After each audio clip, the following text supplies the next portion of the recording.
Saudaraku yang dirahmati Allah Subhanahu wa taala, di dalam kajian sebelumnya kita sempat membahas pembahasan mengenai futur. Dan apa itu futur? Futur itu sebuah penyakit yang menimpa siapa saja. Siapapun bisa terkena dengan penyakit futur. Futur itu sendiri rasa malas, enggan dan lamban dalam melakukan kebaikan.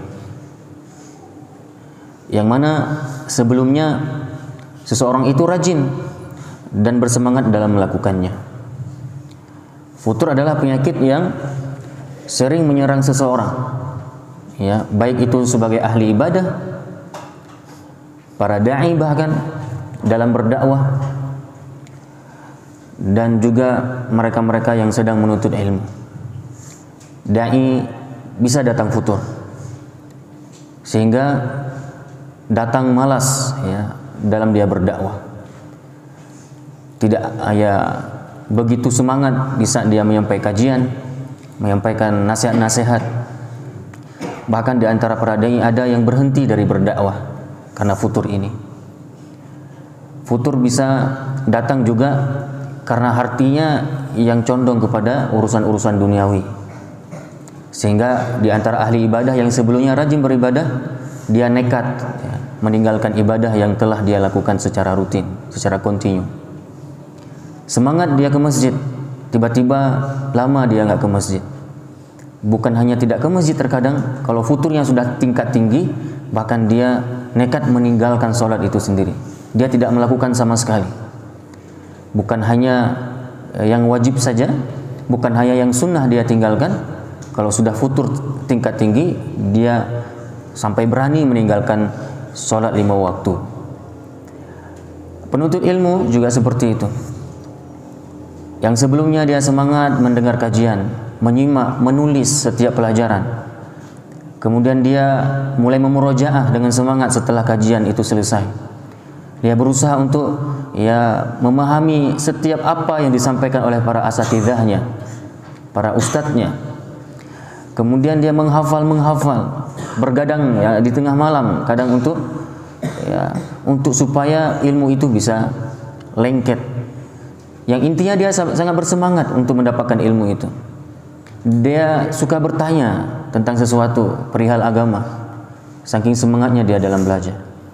Dia bertanya, dia menulis, menghafal, dia baca buku-buku, kitab-kitab para ulama dengan semangat.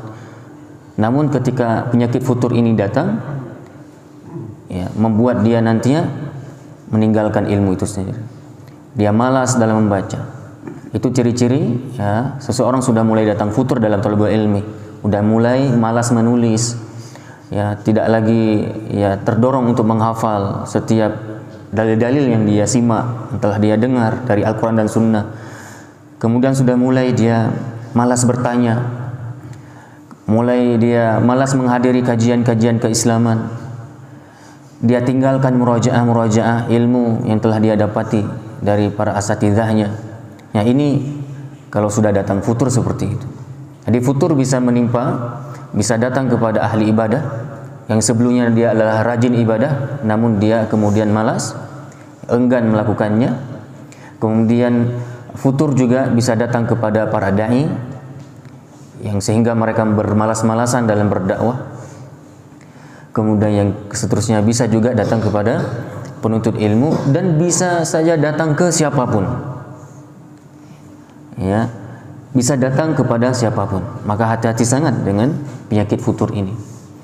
Saudaraku yang dirahmati Allah Subhanahu wa taala, penyakit futur inilah yang membuat nanti seseorang menjadi lemah dan malas, bahkan terkadang berhenti sama sekali dari melakukan sesuatu aktivitas kebaikan. Makanya sama-sama saudaraku yang dirahmati Allah Subhanahu wa taala, sama-sama coba kita simak satu hadis yang datang dari sahabat mulia Abdullah bin Amr bin Al-As radhiyallahu anhuma. Ia berkata bahwa Rasulullah sallallahu alaihi wasallam bersabda, "Inna likulli amalin syirratan wa likulli syirratin fatratun faman kana fatratuhu ila sunnati faqad aflaha wa man kana fatratuhu ila ghairi dhalik faqad halaka. Sesungguhnya inna likulli amalin, sesungguhnya pada setiap amalan itu ada masa semangatnya. Itu seperti itu kata Rasulullah. Di saat kita beramal ada masa semangatnya. Semangat sholat, semangat tahajud, semangat menghafal, semangat dalam bertadarus Quran, semangat dalam berinfak. Ada masa-masanya kita sangat senang, suka berinfak. Ada masa-masanya pelit. Ya, ada masa-masanya kita kayak berat memberikan sesuatu, ya, mengeluarkan sesuatu di jalan Allah. Ada masa-masanya kita rajin ke masjid, ada masa-masanya malah kita meninggalkan masjid. Ada masa-masanya kita semangat bersilaturahmi. Ada masa-masanya kita semangat dalam membaca ayat-ayat suci. Siang malam ya, kita rutinkan untuk membaca ayat suci Al-Quran. Ada masa-masanya kita semangat dalam menghadiri kajian-kajian keislaman. Ada masa-masanya kita semangat ya, semangat di saat kita mengunjungi orang sakit, semangat kita melayat orang meninggal, jenazah, semangat dalam hal-hal kebaikan. Ada masanya memang manusia dalam hidupnya seperti itu keadaannya. Namun juga ada masa-masanya kata Rasulullah, masa-masa di mana dia datang penyakit futur tadi. Futur ini adalah malas. Udah mulai dia yang sebelumnya semangat jadi malas. Inna likulli amalin syirratan. Sesungguhnya dari setiap amalan itu ada masa semangatnya. Kalau ada di masa-masa ya futurnya ia arahkan kepada sunnahku, masuk sunnahku apa? Kepada bimbinganku. Maka sungguh dia akan menjadi orang yang beruntung. Wa man kana fatratuhu ila ghairi dzalik faqad halak. Sedangkan orang-orang jika di masa-masa futurnya ia arahkan kepada selain sunnahku, maksud dari selain sunnahku apa? Dia arahkan dirinya kepada bukan pada bimbingan Rasulullah, maka sungguh dia halak, dia akan binasa. Hadis diriwayatkan oleh Ibnu Hibban dan juga diriwayatkan oleh Imam Ahmad. Jadi saudaraku dirahmati Allah Subhanahu wa taala, di sini Rasulullah menyebutkan bahwa futur itu bisa menjadi kita beruntung dengan futur, dan dengan futur bisa jadi orang celaka. Bagaimana futur yang bisa membuat orang itu beruntung? Dengan futurnya dia langsung sadar. Dengan futurnya dia mencoba untuk kemudian mencari jalan dengan meminta bimbingan dari Rasulullah. Bagaimana kita meminta bimbingan dari sunnah Rasulullah? Kita ya baca hadis-hadis Nabi. Kita kemudian mendekat dengan Rasulullah dengan ya Al-Quran dan sunnah, dengan sunnahnya. Nah itu adalah cara kemudian kita hilang rasa futur tadi. Ya, kembali kepada sunnahku kata Rasulullah. Sunnahku di sini apa? Bimbinganku. Apa bimbingan Rasulullah ketika datang futur? Maka kita akan dapati dari hadis. Dan Rasulullah juga pernah mengakui dirinya seperti itu, bahwa Rasulullah pernah juga sekali-kali datang futur, namun Rasulullah langsung sadar, kemudian memperbanyak istighfar. Nah itu bimbingan Rasulullah terhadap orang yang futur. Apa itu? Memperbanyak istighfar. Astagfirullah, astagfirullah, astagfirullah. Kemudian astagfirullah ini, istighfar inilah yang nanti mendatangkan energi kembali, energi positif untuk kemudian kita rajin dan semangat lagi untuk beribadah, untuk melakukan aktivitas kebaikan. Itu makna dari kalau kita sudah datang futur, maka kembalilah kepada bimbinganku. Apa bimbingan Rasulullah ketika futur? Memperbanyak istighfar. Kemudian apa bimbingan Rasulullah? Ya, ketika kita datang futur, dekati orang-orang soleh. Dekati orang-orang soleh. Dekati orang-orang yang bersemangat dalam beribadah, membuat kita nantinya insya Allah juga akan bersemangat dalam beribadah, yang sebelumnya sudah datang rasa futur tadi. Jangan kita tinggalkan, jangan palingkan wajah kita dari orang-orang soleh. Nah, jangan. Maka kalau kita sudah sadar diri, futur sudah mendatangi kita, paksakan diri kita ini untuk bersilaturahmi ke rumah-rumah orang soleh, ke rumah-rumah orang baik. Kunjungi komunitas-komunitas yang di situ ada banyak orang-orang baik. Hadiri majelis-majelis yang di situ ya dibicarakan tentang kebaikan. Ya. Dan ini merupakan solusi dan bimbingan Rasulullah yang ketiga bagi kita yang datang rasa futur dalam jiwa ini. Apa itu? Perbanyak istighfar, silaturahmi, dekati orang-orang soleh. Dan yang ketiga adalah ketika futur itu datang, paksakan diri untuk menghadiri majelis ilmu.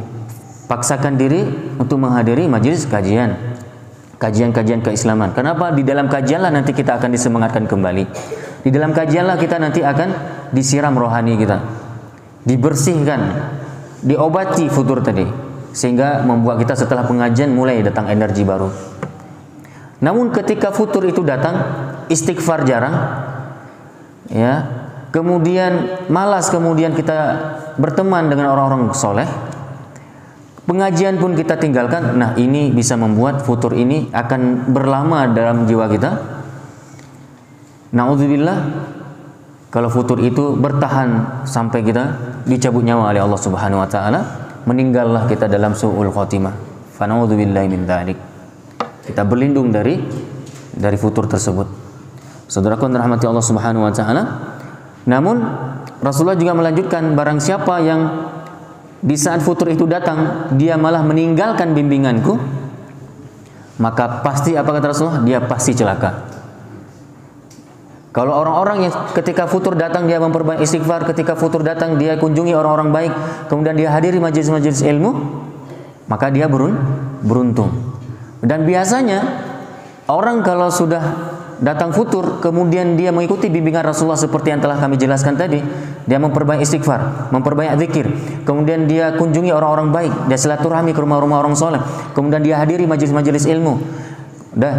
Insya Allah biasanya orang yang seperti itu akan datang 2 kali lipat semangat dalam beribadah setelah masa futur itu datang. Biasa seperti itu, akan lebih lagi semangatnya dalam beribadah. Namun sebaliknya, apabila ketika masa-masa futur dia tinggalkan bimbingan Rasulullah, dia datangi tempat-tempat maksiat. Ada yang orang futur seperti itu, udah stres dia. Sebelumnya rajin ibadah, dia tinggalkan ibadah, dia tinggalkan teman soleh, dia tinggalkan pengajian, kemudian dia datangi tempat-tempat maksiat. Kemudian dia sudah mulai betah dengan orang-orang jahat, udah mulai betah dengan orang-orang yang meninggalkan kajian, udah mulai betah dia dengan orang-orang yang tidak mengaji, udah mulai betah dia dengan orang-orang yang tidak sholat 5 waktu, tidak belajar Quran, yang sibuk dengan urusan-urusan dunianya. Udah mulai betah dengan orang-orang kayak gini kan.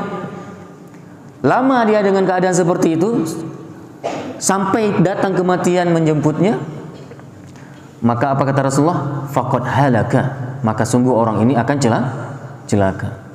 Wallahu a'lam bishawab. Mudah-mudahan apa yang kami sampaikan ini bisa kita jadikan renungan kita bersama, kita ambil pelajaran di dalamnya.